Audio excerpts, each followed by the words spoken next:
It's all the distraction. Every time somebody brings up a story about Donald Trump, the real question you should be asking is, how does this help act as a smokescreen for Donald Trump preventing the release of the Epstein files? Donald Trump is doing everything he can, which includes destroying this country, tearing it by the very fabric of the Constitution and democracy that we have built up over the last 249 years, just so he can protect himself. And that's all he's doing. He's just using this stuff to run for cover on the idea that he actually hung out with his best friend Jeffrey Epstein for upwards of 15 years and diddled a bunch of kids and did some stuff because they're pedos. And people like Ted Cruz saying we have to protect the files. People are really mad that Bad Bunny is going to be the Super Bowl halftime show with Kristi Noem letting everybody know that it's going to be swarming with ICE and that only the best people should be attending it. And then also saying that she just doesn't like Bad Bunny. Donald Trump doesn't know who Bad Bunny is. Everyone is just so gobsmacked that a man who speaks Spanish. We're going to bring ICE to the Super Bowl. And it's like, oh yeah, because all the people in attendance are these migrants. Yeah, those tickets are cheap. I was going to say, the demographic that's going there? It's like white frat boys. People who have money. Yeah. Like those are not cheap tickets. And let's just assume that they're going to go after those who are performing labor inside that is a good point. That is what I'm more worried about. Yeah. Yeah, I saw Whoopi Goldberg telling people to tan and speak in an accent just to throw off ICE. And that's some chaotic neutral I can probably get behind. Levi Stadium in Santa Clara, California. Yeah. Okay. The 49ers safe. Stadium. Yeah. And of course it's in California, so they're like getting all the illegals. The one thing I'll say is, if they were going after people who were working, then you have to ask not, oh, should I punish these people who are here, but maybe the responsibility should be on those who are hiring those people. Maybe like that. Maybe there should be some sort of, I don't know, way to legally allow these people to be in this country through these means of like companies and visas, and like maybe make it some sort of like path to citizenship. Oh Is my that gosh! What you're suggesting? Oh my Gabe? gosh! No, he would never. Please don't put him on a list. Please don't put him on a list. Honestly, I don't know. I'm sure we're all on one. Yeah. Guaranteed. Yeah. I mean, I was on a Gabe list. shares a name with somebody who's not allowed to fly. I do. I get stopped through customs because they're always looking for another one of me's. Yeah, so stay safe. If you know anybody that is a migrant worker who might be attending the Super Bowl, maybe better to just let people starve this year. Everything that I've been seeing is so like, our great leader and our great leader and our great leader. And like, okay, I'm sure we've all seen how they called this entire military conference in Quantico, I believe, which cost a ton of money to get like senior military generals, correspondents, people there. Yes. Quantico. With an accent. I was saying, in case you wanted to say it again. Yeah. Don't know where I stopped. He corrected me. I'm fine with that being left in. Quantico. He's going to Quantico. Listen, I learned all my words through reading. But okay? also, you could say Quantico and be like, just a little Spanish flair in there. Just a little bit extra. But yeah, he called this conference, which of course wasn't cheap, but of course the United States government has no money for people, no money for Medicaid, no money for like the impoverished communities, but a ton of money to call all these people into this meeting where essentially, let me just read you guys the exact quote so you know I am not being dramatic. You can find footage of this. Trump is starting the speech and he essentially ends one of his sentences with, you can leave if you don't like what I'm saying, but there goes your rank, there goes your future. And when Hegseth comes up, he's talking about we need to just reinforce like the image of the military. There need to be no fatsos. Your hair has to be good. Like it is insane. And all of it is feeling so Kim Jong-un-y. You know what I'm saying? Yeah. Not to mention, Trump says the administration wants to spend $1 trillion on military in 2026, including 19 new ships because he doesn't like the look of the old ones. Yeah, he doesn't like the aesthetics. He goes, it's not a beautiful ship. It's not pretty. And it's like, are you trying to f this shit, dude? Like, what are you doing that you're not... who says you have... Because the whole thing that he was saying in the moment was like, oh, that's not a stealth stealth doesn't have to be ugly. Stealth can be sexy, essentially. He's like, it's, aesthetically we build bad ships. Aesthetically this and that. We used to be building ships a day. Not true. Never true. And now and remember, Donald Trump and MAGA all ran and screamed and cheered and celebrated the idea that Donald Trump was an anti-war president. And there are going to be no more wars. And now Hegseth and Trump and MAGA are all claiming that the only way to prevent more wars is to be aggressive and have a strong military. So I think I've seen this film before. Like, quite literally, what the I'm also wondering, because, like, Doge cut so many jobs, and so is this where all the federal funding is going? No. To a military? Where is it yeah, going? yeah. Sorry. In that sense, it is. I thought you were going to say federal workers. I was like, no, they're gone. Oh, yeah, no, they're... But the thing is, like, it only works, beefing up a military only works financially to be beneficial for the country when you're at war. Yeah, like World War II, when it got us out of the Great Depression. And we don't have a war, though Donald Trump recently said that he was planning one. Open to the idea of sending troops back in Afghanistan. So there's that. He's open to it because there can't be an election in 2028 if there's a war. He also made a whole Department of War, and what's the point of that? Yeah, they took down the sign, we don't need defense. No. Everything got woke, according to Trump, everything got woke after World War II. That's when they put defense up. Yes, we all know the 1950s. The most the woke wokest time. Women had rights. People of color were welcome everywhere. And there were no surprise attacks on gay people. So, yeah, it definitely concerning, I think, to see so many military generals put into one room and being told either you must conform or you will lose your entire future, everything you've worked towards, the country that you've served. And it's like really confusing because they have an obligation to their oath, but when the president is quite literally rewriting the Constitution in front of our very eyes, I'm like, where does that oath end and lie? And also, how many actually support him? And also, what can they do if they don't? Like defect?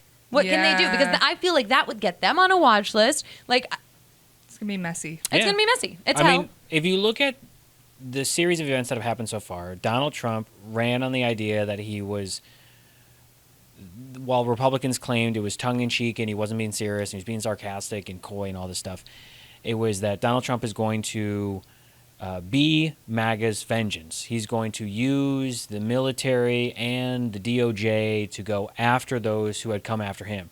Everyone said, no, that's not going to happen. Donald Trump said he doesn't know anything about Project 2025. Everyone was like, he's not telling the truth. All these clips are coming back up, obviously, because of things that he said. You know, Kamala Harris being like, he's going to put the National Guard in your don't streets, believe him. He's going to do these things. And everyone's like, no, he won't do these things. And as we see now, he's going after people, Jimmy Kimmel and other people, Stephen Colbert. He's going after journalists. He's revoking privileges from the press in the Pentagon. AP was banned from the White House because they didn't want to kneel or bend the knee to Gulf of America, and they kept using Gulf of Mexico instead. Who the is saying Gulf of America? Trump. Who is actually? No one is going to do that. No. I mean, just racist. Yeah. So you have all these examples where Donald Trump is going after the people who is saying really mean things about him. And now we're at a point where if there were people who defected in the military, which totally could see that happening, these people would be traitors and they'd be committing treason and they would be put in jail and they'd be sent off to some war-torn country in Africa. I guarantee it. These are all going to be excuses they come up with, and then all of MAGA is going to say, well, yeah, because they didn't. They were gang members. They were in MS-13, obviously. Yeah, they didn't bow down to Daddy Trump. And Donald Trump will 100% of the time use his power against anyone who does not fall in line, agree with what he says, or compliments him. I mean, the last thing I'll say in this is, if you look around any of the cabinet meetings they have, every single person goes around to say, oh my gosh, you are so great. Dear Leader Trump, you have done these things so well. Dear Leader Trump, nobody in the history of presidents, in the history of America, has ever done things so great as you. That's all they do. It's literally like an affirmations party for Donald Trump in the beginning of the cabinet meeting, and they're all. Yeah. Donald Trump. And it's gross and it's disgusting and it's Scary. And I can tell you about people in Europe. They asked me while I was abroad, they're like, so what's going on? And I'm just like, Great question. Yeah, I was my brother's wedding was this last weekend, and one of our friends, James from the UK, was talking, and we were talking about America, and I was a little sloshed, so I don't remember the full conversation, but I do remember him being like, "Yeah, America's only friends right now are Israel," and I was like, "Yeah, that's a really bad look for us. We are." I truly can't understand how so many Trump supporter, like, they're just brainwashed. Like, I don't know how they don't see the pattern recognition. How he's literally saying, smart people don't like me. If you don't listen to me, your life is over. And, like, that isn't dictator enough. But you guys were scared of Kamala Harris. mm-hmm. Oh, and Joe sniffs girls' hair. I sniffed my sister's hair. I'll tell you what, it was gross. And I did it to see if she washed it, and she didn't. So you don't know things. Okay, sorry. It's like, have you showered lately? I literally, like, I did it to my cousin, too. I went... She's like, why'd you just sniff my hair? I was like, I just got to make sure you're washing it. Like, honestly. Because little girls, they stink. They stink just like little boys. They're disgusting. So, I don't know. I'm not, maybe he's a pedophile. I don't know. Ted Cruz is okay with it. And apparently so are you guys. So, I don't know. Scary time to be alive. Wasn't there a judge? Are we talking about that? So there was a situation with a judge's house that caught on fire. She was the one who was responsible for blocking the National Guard. Like, she was basically against that. The story currently, we don't really have a lot of information because initially it seemed like it was arson. It was reported that there was an explosion in the house.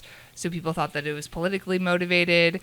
Now it's coming out that we don't really know what started the fire. So the information is unclear. Just very coincidental that she blocked one of President Trump's executive orders and then her house blew up. Beach house, excuse me. Her beach house. It was her second home. But there were people in it. Her husband was in there. And her kid was in there. So, yeah. I mean, look, I'm at the point now, I'm not a conspiracy theorist, but I'm at the point now in the story where if the ear grows back 2 weeks after being shot off, and the size of a penny, according to the former White House pill mill doctor Ronnie Jackson. Yeah, Ronnie Jackson. He described it as there was a penny. It was like 2 millimeters, which is the size of like a penny. When the ear grows back magically within 2 weeks and there's no sign of a scar or damage, I begin to look around and say, I don't know, man. A lot of the stuff that I'm being told, again, like, I like to believe what the government says, but I'm in a point in the story where I just As someone don't. who has pierced up their ears, the ones I have and others that have been since removed, they don't heal very quickly. So when I hear, like, oh, we don't have all the news or the facts yet, I'm like, what are you hiding? Yeah, what do you know? And look, there's a lot of it happening at the same time right now, and it's hard to focus on what you should, but I think it's all a distraction. Anyway. Release the files. There's that. There's another just like tragic story in the news. There's obviously just like horrible things happening in general if we want to talk about that. The big one that happened is this 17-year-old kid killed 2 girls in his class. He ran them over with his car. And initially, he was getting away with it, but now he has since been arrested. His family's in the police department. Yes, his family were, and they were like, no, it was an accident. It wasn't. Still vehicular manslaughter. Yes, but he has a YouTube channel where he live streams regularly, and he... Oh, I saw this. Yes. Oh, that was what that was? This guy is on a camera and he gives the most demonic chuckle I have ever heard. And I guess he was laughing about, wow. Yeah, so he did that. But nobody should be killed for their opinions. And he, so essentially he got suspended from school because he sent one of these girls child pornography, is what she claimed. And he This kid's a monster. said that is, false, and that she's just trying to get him in trouble. He denied that, and then he blamed both of them for his suspension. But he also, in a live stream, said that he has a vengeance against them, and he I don't know, had pizzas sent to their home and was Classic. have fun with your pizza on a live stream. And then kills them with his car and gets on a live stream and is unfortunately, 2 girls have been killed. It's a hit and run, and he's like, there's more to the story that you're not getting. This is before he was ever named as a suspect. Uh-huh. Yeah, They look, be telling on themselves. I swear to God, man, these kids these days, y'all man. That red pill You content go- really fucked Yes. you, You go, it's like they go online thinking that none of it is admissible. And you're like, it's not like it was a private conversation. It wasn't secretly recorded. You went online and you broadcasted to, potentially millions of people. And by the end effect of it being shared around, that you're laughing at the death of two girls, 2 classmates, revealing that there's more to the story before you're ever named as a suspect, thinking you're getting away with it, laughing it off, and just it's just so Trumpy. It's so Trumpy to be like, oh yeah, it's all just a joke. Yeah, I think that's just Especially what's coming from the person who killed this person. It's really, really concerning what's happening to children right now. I'm really just scared for them, and I'm so sorry if you're a parent with a teenager right now. I'm sure that's really, really hard to navigate. So I do feel for you. And I know a lot of you are probably trying your absolute best, but some parents are not. And oh my God, the internet is bad, and it is trying to snatch up these young boys. Oh yeah, I'm never having kids, but if I did, I'm getting a cottage very far in the woods. We are homesteaders. One of They my can watch approved friends Disney movies. was saying that her kids are in elementary school, so they're still pretty young. But she was saying that it's becoming a more of a common thing for parents to give their kids flip phones, basically.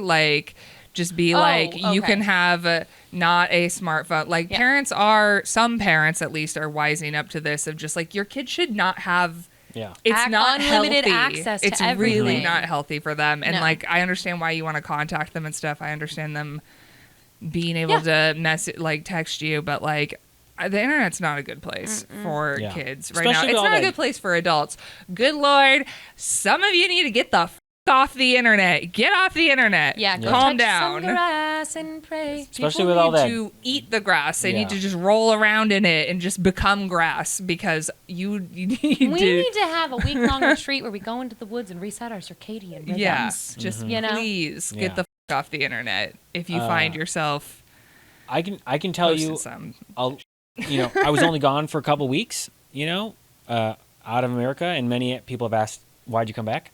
And I wondered that same thing, but I also believe that, we can stop and prevent what ultimately Donald Trump wants to become or is trying to happen here, which is a dictatorship, authoritarian rule by silencing others of dissenting opinions, who are the correct opinions.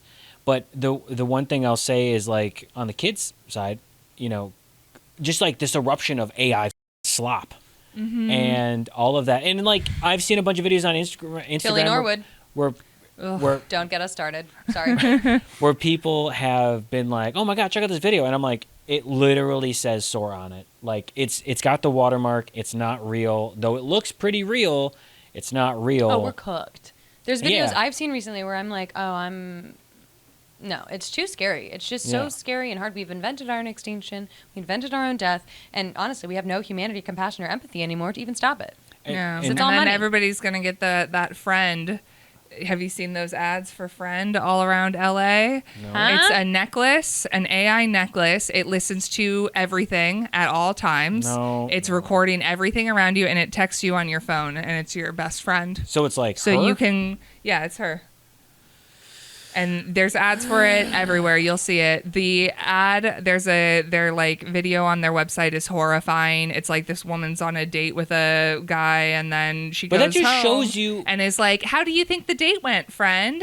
And they chat with you, and it's recording at all times, which is oh my God, this just shows you how I don't even want to click on the site because I'm like scared it's how gonna... we are. Because if, back in the day when we were in SF, it was like, oh, I'm building a SaaS company, which is a software as a service, but it's like, I'm building a SaaS service, like a subscription or whatever. And VCs would be like, yeah, money, money, money. And now it's like, I'm building an AI company. What does the AI company do?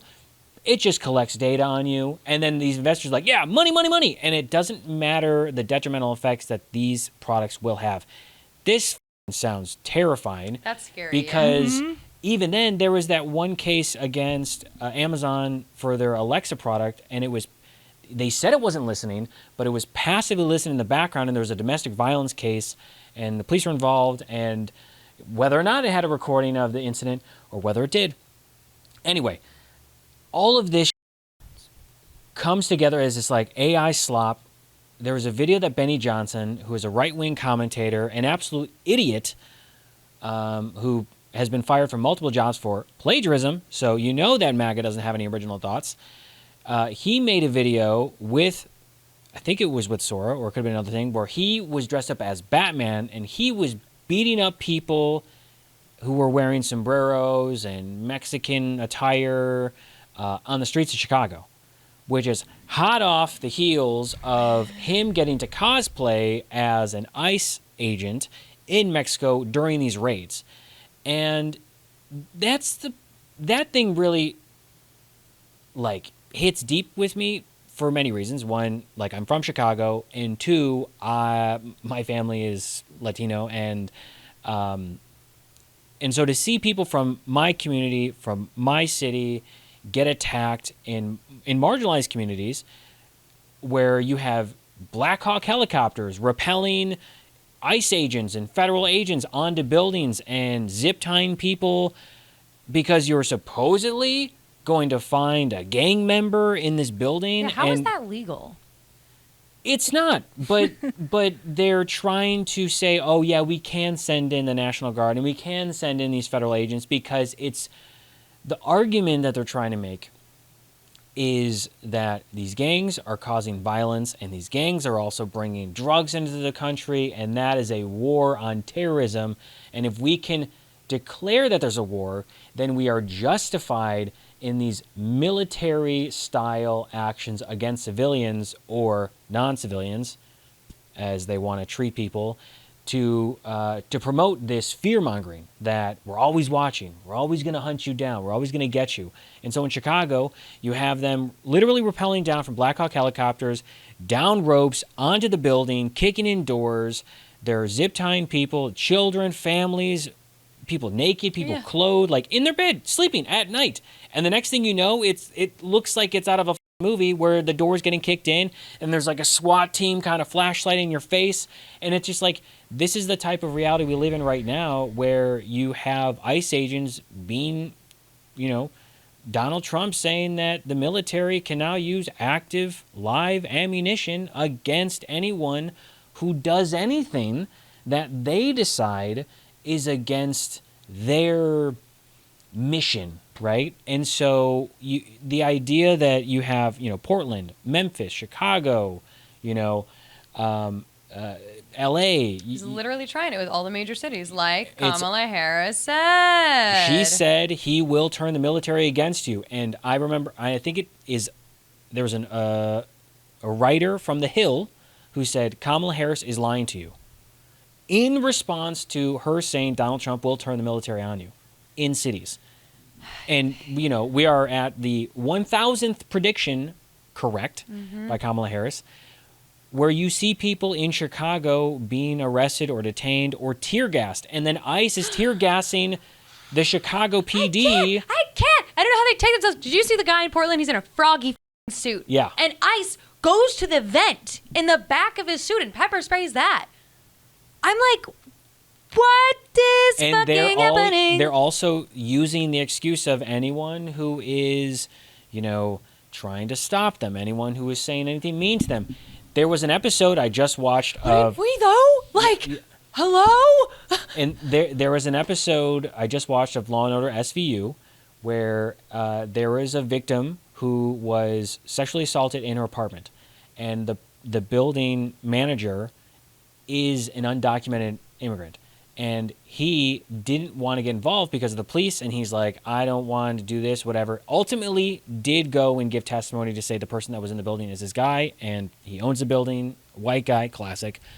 And then they had this whole kind of subplot, which is ICE was trying to track this guy down, showed up in the courthouse when he was on the witness stand.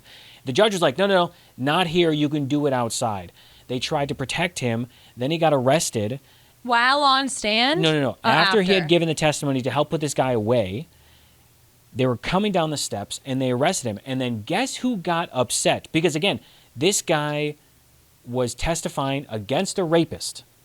It was someone who they think is the enemy doing a good deed, protecting this woman and future victims. And then ICE in the show arrested him, and then MAGA, I think Stephen Miller's wife, got really upset. They all took it very personal in the same way that they've taken Bad Bunny personal as a halftime show. They're like, oh no, ICE would never do that. We don't want to protect rapists. And literally they were trying to prevent the testimony being done against this guy because this guy was an illegal. If it walks like a duck and it talks like a duck, it's just a duck. Yeah. I can't understand the cognitive dissonance. It is. So I'm never leaving California. I just want to say, all of this stuff that is happening, whether it be this fake outrage about Bad Bunny, or it be trying to cover up this kid who laughed off these two innocent girls being killed, MAGA. I think maybe Charlie Kirk supporter. I don't know. I think it was. Yeah. Yes, yeah. I'm hearing off. Yes. Charlie Kirk supporter, and the girls were very anti-Charlie. Classic. Then you hear, stuff happening with ICE, repelling. It's all the distraction. And I think that's every time somebody brings up a story about Donald Trump, the real question you should be asking is, how does this help act as a smokescreen for Donald Trump preventing the release of the Epstein files? And Pam Bondi was just during a Senate hearing today as of filming, and they asked her a ton of questions as to, did you have this evidence? Can you provide this evidence of these people who claim that they gave photos or videos of Epstein and Trump or this and that? And she was like, I'm not sure. Don't call me a liar. But she refused to say and admit anything, basically pleading the fifth, but she was silent, unresponsive in many of these questions. And Donald Trump is doing everything he can, which includes destroying this country, tearing it by the very fabric of the Constitution and democracy that we have built up over the last 249 years, just so he can protect himself. And that's all he's doing. He's just using this stuff to run for cover on the idea that he actually hung out with his best friend Jeffrey Epstein for upwards of 15 years and diddled a bunch of kids and did some stuff because they're pedos. And people like Ted Cruz saying, we have to protect the pedophiles. Stop attacking them. It's just projection at this point. That's all it is. Yeah, I mean, the amount of finger pointing coming from the far right, specifically accusing all leftists of being pedophiles or all this and that. And I'm like, how many of you guys have been convicted recently? Who was the guy that, I'm blanking on his name. He was I know exactly he who you're was talking the about. spiritual leader or advisor of Donald Trump. Just got arrested. I was like coming back into the country, and this was just breaking. And I was like, classic, a right-wing pedophile? You don't see that every day, except you do. Founder of Texas Mega Church. Am I crazy about that? Hold on. Robert Morris? I think that was the one. There's probably 2, 3. No, 4. sorry, that was just 2 months ago. Oh. Because it just never runs out. The hypocrisy and the insanity. Yeah, I don't. And this is like not to, I don't know. All of it's so insane. They're like, oh yeah, but what about? We don't want any you should be anti-pedophile no matter what side they're on. Bless you. So, megachurch pastor admits Oh, sorry. It wasn't. Yes, it was child abuse is what happened. It was Robert Morris. is escorted out of the building after pleading guilty to lewd and indecent acts with a child at the Oklahoma. Admits to child abuse. Something's wrong for assaulting people. This young girl when she was 12 years old. So, when you see smoke, there's fire. And that fire is that Donald Trump is a pedophile.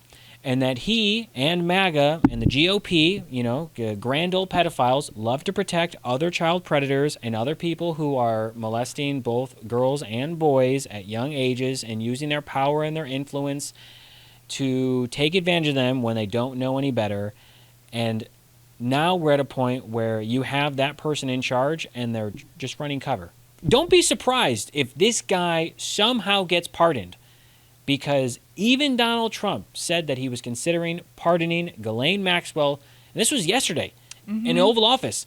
And he was like, I don't know anything about her. I haven't heard much about her, but I'll look into it. I'll have my DOJ look into it. He's heard everything about her. He knows her middle name. He knows her star sign. He knows what bra size she wears. He wished her well in 2020 after she got arrested and was going through trial. And he was like, oh, I don't know anything about it. Haven't heard anything about it, but I wish her well. I just don't understand how people aren't seeing it. Like, I don't know. So I don't slip crazy. into the, like, I'm like, pattern recognition on 10. Like, not even pattern recognition, but just like basic eyesight. I'm like, you guys, like, yeah, it's beyond me what's happening in the States. And so just got to keep doing what we're doing. November 4th, remember, if you're registered to vote in the state of California, and you can vote in the state of California, please go out and vote. You need to. We have to go redistrict so we can gain congressional seats in order to offset the balance of Abbott and Trump just doing it all over the willy-nilly, okay? We want the files. We need to redistrict, and we need that guy out of office. We need them all out of office. Thank you. They should strap him to a polygraph test. Have you ever child? Yes or no? Yes or no? Oh, says it's inconclusive. Immediate. Out. Like, that would be so easy, right? Yeah. If they wanted to, they would. It would. They don't want to. Yeah, they don't want to. No, they'll never do that. Again, because like Johnson, who's preventing the swearing in of a Democratic representative who would be the 218th signature to release the Epstein files, and on the co-sponsored bill that is both from Thomas Massey and Ro Khanna, which is like, we got a bipartisan product right there. And Mike Johnson is literally allowing people to go on recess, trying to avoid the questions, throwing the gavel down to be like, nope, we're not going to allow this person to swear in. And when questioned about it, he's like, well, yeah, we'll swear in as soon as possible. As soon as people shut the fuck up about the Epstein files, that's what they're trying to do. MAGA Mike Johnson is running cover for Donald Trump so that MAGA doesn't look like a bunch of hypocrites and sexual predators, which they are. And, remember, Mike Johnson is the guy who has Covenant Eyes app on his phone with his 17-year-old son, where they can watch each other's activity to make sure that they're not looking at anything that's too salacious. Creepy that your son is watching your potential porn activity. It's weird. It's all bizarre. And that's MAGA. And that is hypocrisy. Okay. Feeling really good now. Gonna move on. Life is so good, you guys. Like, I was in In-N-Out the other day, and it was, I just knew, oh, God, I love her. Flying Dutchman, grilled onion wrap patties. Yeah. But I was in line, and I heard these two guys behind me. And I don't know what side of the political spectrum they were on, but they were like, everyone just keeps saying it's so bad here. And I'm like, no, it's not. I'm in an In-N-Out. And I'm like, I really almost turned around and I was like, what demographic are you? Because I knew before I turned it was going to be two white boys. I was right. Yeah. And they live with their parents. They've grown up. Like, it was just one of those things where I was like, I can holy safely fuck. assume that those people are, yes, probably living with but their they were like, parents. if it were really that bad, like, we wouldn't be able to be in an In-N-Out. And I'm like, I'm not In-N-Out. How bad can it be? I'm having an overpriced. Actually, In-N-Out's reasonably priced. I'm having a really bad for me cheeseburger. How bad can it be? Yeah, it's really good. Things are really good. I'm sure that's what people said in Germany. They're like, the Nazis? I mean, they haven't come for me yet. Yeah, I'm having In-N-Out. Yeah, In-N-Out. It's like, I don't like to be an I told you so type person, but I truly think history books and the way the rest of the world reacts to this abysmal period in American history is going to be the only thing that helps MAGA one day realize what they fell for and what they stood for and what they stood against. No, And I don't think it's going to be MAGA. It's going to be the descendants of MAGA who then look and be like, oh, God, that was such a embarrassment.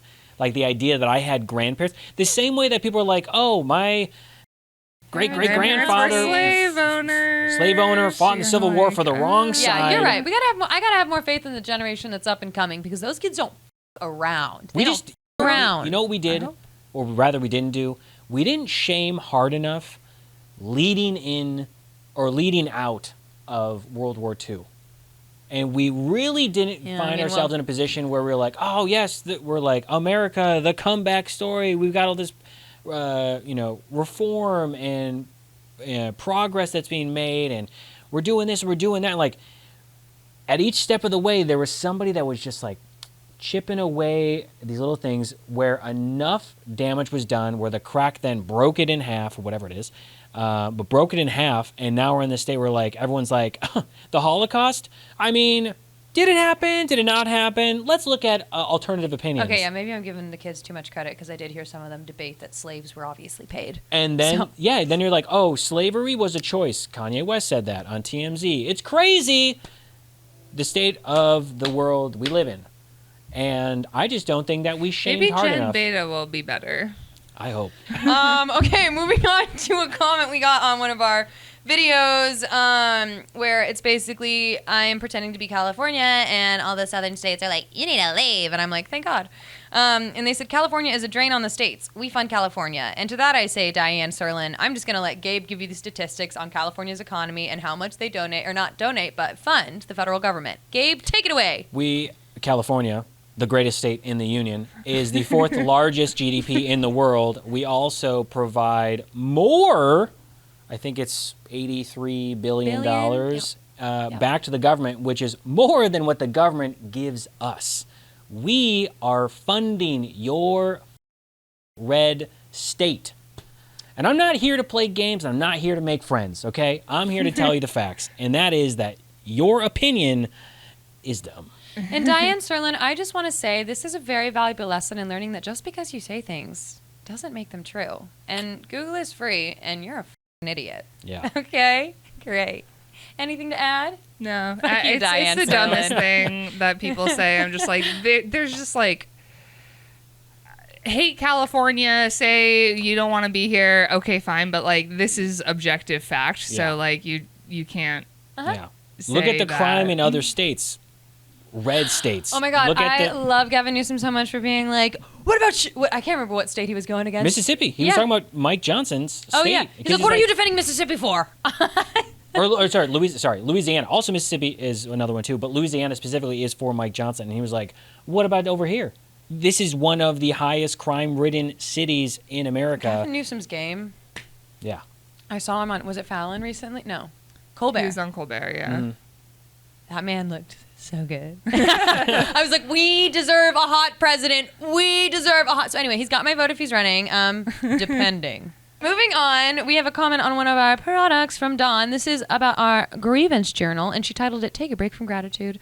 I first saw this in a post on Instagram. It was the snarky humor that had me laughing. If you're tired of trying to list the 10 best things about your day and would feel better if you could about the jerk who damn near knocked you over trying to get in the elevator first. Yes, this happened to me. Then this is the book for you.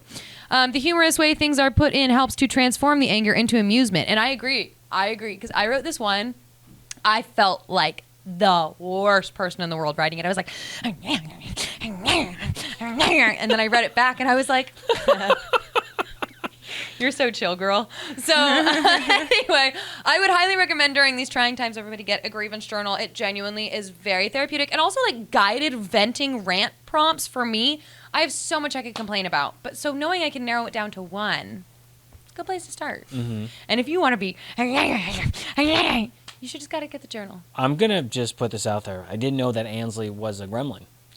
You are kidding me. You are kidding. In my acting class, they literally have a phrase to me that works for me that's release the goblin. And that's how I know what to do. like to trigger and be like, I'm a bridge troll, babe. Like I'm nuts. Anyway, let's move on. Okay, we're gonna move on to my favorite part of the podcast, which is where we play with our delve decks. I'll do regular. Ooh, venting.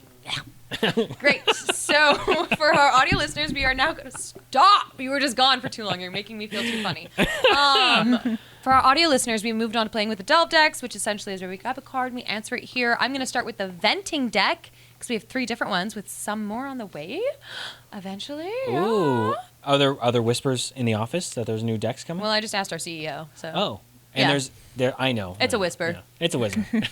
Who was the worst bully when you were a kid? Probably my best friend. Delve deck stories. I want to hear that one. She's just very mean to me. It was like all of the kids who bullied me and like did it intentionally to be mean to me. Like at least they didn't like me or like didn't pretend to like me. I don't even think she pretended to like me. I just didn't have any friends. So she just kept me around because she could be mean to me and I didn't say no because I didn't have friends. Wow. I really wish I had known you growing up. Probably not. You probably would have been mean to me too. Nobody liked me. I want to say I wouldn't, but I was a peer pressure girl, so I wasn't super nice in elementary school. And then I realized that just because I don't actually dislike these people doesn't mean I have to be okay with people treating them like that. Things got better once I got to middle school and my family moved. I just like my class. Oh, you could reset. Nobody knew you. Yeah, I did a reset. Also, I think I was just like, so my class in elementary school was like teachers. We had 2 teachers retire after having my class. It was a very bad class. And one teacher retired before getting us because she didn't want to have our class. Ooh. And we had like really big problems. And specifically the girls in the class, like I remember my 3rd grade teacher, it was so problematic with how much we all hated each other and were so mean to each other. I am sure that I'm not the only girl in the class who felt this way.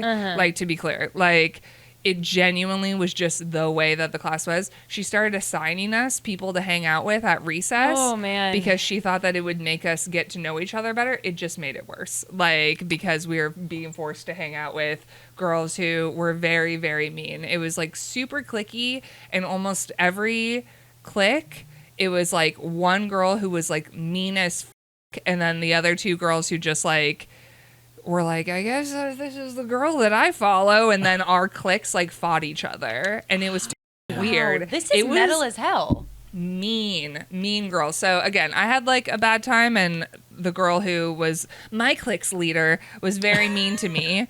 But I don't think I was the only girl in my class who I think like had any this experience. leader of a clique can't be nice to them because it's just like any gang, right? Like the leader has to be mean because if you're shown to be like too soft or too nice, it's very Regina somebody George. will come for that crown. Yes. It was super Regina George. It was super just like, she was just very mean to me. And like my self-esteem, like I was an awkward, anxious kid, and she was super mean to me and, you know, made me feel bad about myself all the time. And It's tough. super cool. Anyway, elementary school was fun. It sounds like it. Well, I had a bully in 2nd grade. So I got into too many fights in 1st grade, then I had to transfer schools. Then I ended up going to a Catholic grade school. At that Catholic grade school, there was a kid who, he ended up dying later in life. But I don't know, maybe karma. He bullied me, and he said many things like, he would just emphasize the gay in my name, Gabe. And so he would always be like, oh, what's up, Gabe? He would make fun of me for my school, like my packed lunches that my mom would make. He would... You have a mom that loves you, loser. Kids make fun of kids for like the weirdest shit.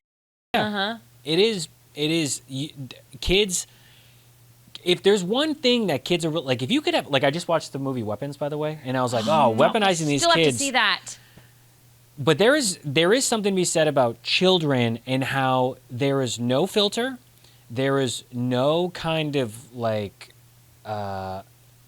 shame in some ways, and they're like vitriolic like attack. Like you're like, damn, dude, you have like no heart, no soul. Bullies are the worst because they find that one little thing that is like wrong or an imperfection, and they pounce on it, and they just like identify what it is, and they keep chipping away.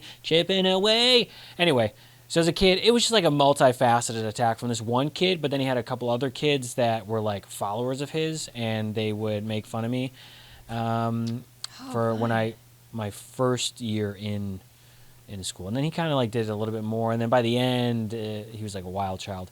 But I will say, we were in Cub Scouts together, and man, that kid was nuts. But also funny because of the that he would pull, because his mom was the den mother, and just the insane amount of, he was just a wild child. How high did you get in the Boy Scouts, Gabe? I got to the point where I was still doing it in high school, on my way to being an Eagle Scout, and then ultimately was like, not worth it anymore. So fair. Yeah. You would probably be bullied for that. Yep. So. Probably. They were like, man, he's so gay. Oh, God, look at that kid knowing how to survive in the wilderness. That's so gay. Mm-hmm. I don't think I knew that people were being mean to me until way later in life. So, like, I think back on things now, and I'm like, oh, I wasn't, like, well-received. But I also don't think I gave a Like, I was in elementary school. I was peer pressure. My friends were assholes. So, like, I eventually came around, and I was like, no, I'm actually not okay with speaking like this to people. But, like, there was definitely a period of time there where I might have been a bully. Like, fully someone's bully. And I still think about this one girl, Lexi. If you're hearing this, I love you, and I'm so sorry I made fun of your black jeggings.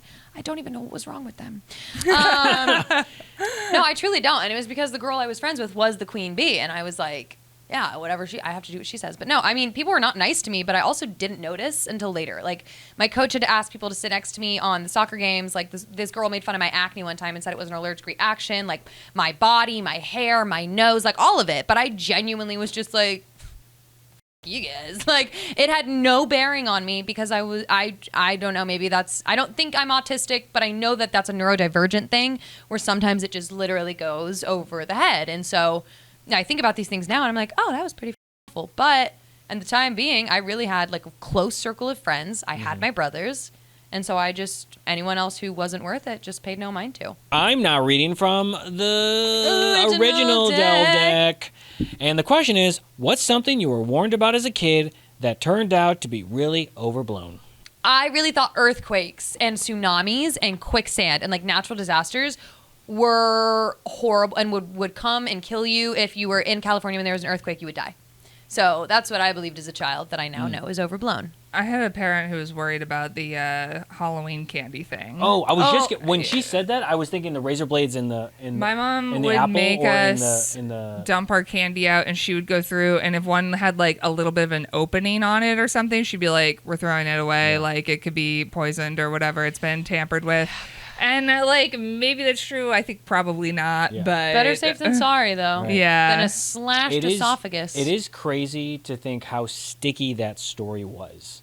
Mm-hmm. And that is always used, I guess not always, but there was a book I was reading which was like viral ideas, and one of them was talking about the razor blade in the Halloween candy, and that being this thing that like wasn't ever actually proven to be a real thing, but it was a story that was told from mothers and to fathers to children and passed along as this urban legend.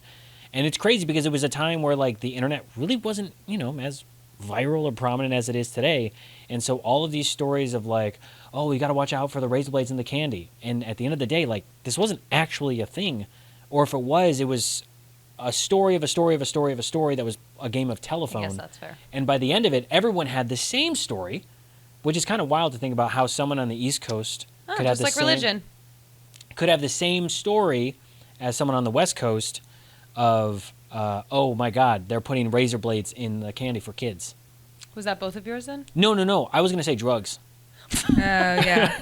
Oh, okay. Go on. Yeah, I feel like that's like also... I was a kid. I had multiple sessions of the DARE program where I was told that if you do cocaine or acid or mushrooms or the non-intravenous ones, but if you do any of these, they're going to eat a hole in your brain, and they would show you slides of like sliced up brains to be like, this is because this person did acid. And it was a traumatic brain injury. And like a lot of it, it's like, obviously you shouldn't be doing drugs all the time, but it's not. That's such a good one. I saw a drugstore once, and I was like, Mom, why is that allowed to be there? Right. And it's crazy because, like, you know, a lot of these, especially as we are more accepting to the treatment of some of these drugs for mental illness or PTSD or whatever it might be, you're finding like, oh, yeah, none of that was real, and it was Nancy Reagan and this right-wing war on drugs and all this bullshit. Now it's a war on acetaminophen. Let's end with some joy. Middle joy. I picked this one because I feel like we talked about bad parts about our childhood. So what were the best things about your teen years? Oh, boy. Being able to leave the house and be like, hey, I'm going to go to, you know, so-and-so. I'm going to Richie's or I'm going to Neil's house or something like that, and just, like, get on my bike and then go ride across town and go do that. And then just, you know, also a world where we didn't really have these, though. These are good for, obviously, we many build our reasons. careers off of them. So Yeah. But also for, you know, making sure that kids are able to stay in contact with their parents. I get that. But as a kid, there was this, like, sublime time, while also listening to Sublime, where you could just, like, go do in the summer. Like, I'm going to go get Slurpees at 7-Eleven, and I'm going to go to so-and-so's house, and I'm going to sleep over. We're going to have pizza, and we're going to do this. I'm going to ride my bike across town, and, like, my parents would be like, all right, yeah, I know where you're going. Just call me when you get there. And, like, in many ways, that kind of, like, simple life was really nice. Contrary to what you were saying, I was in online fandoms, and I became this huge reader, and then that sparked this period of, like, all throughout high school, like rest of middle school, all throughout high school, and even into college, where I just had these insane internet communities, and like I made friends from all over the country, and some even in Canada. I went and stayed with her for my 18th birthday. I got my first tattoo in Canada. I ended up spending summers with my best friend Kaylee in Austin, Texas, working at the camp that was from our book series. So I, thanks to social media, which I do, but thanks to social media. I do feel like social media has just gotten worse. It's so much worse. Back then, it was like fan edits. We made YouTube videos, and it was like having friends, and then this whole community that like 10 years later, I was at her wedding to me. And still making fan edits of the wedding. And oh, yeah, you get it. But yeah, I would say probably becoming a bibliophile in my teen years, and then finding a community of Instagram users and like cosplayers who, you know, are still some of my really good friends today. I liked the like aimlessness of being a teenager, and I feel like just kind of, especially once friends were able to drive, like them just having a car and just like driving around and picking us up and sort of just like driving about and like hanging out. Also, I grew up in Phoenix. Like majority of houses have a pool or access to a pool. So I feel like it was just like spending the summer like going between pool during the day to just sort of like driving around to going to like a park at night when it had like cooled off. Teenage like park hangs. Yes, park hangs were great, and I think that there was just sort of like, especially, but I felt this even when we were in school, but like especially during the summer of just like having a full day of just sort of like being a little bit aimless. Was it is fun. crazy to think about how, I mean, I think it was like the allure or luxury of having a car.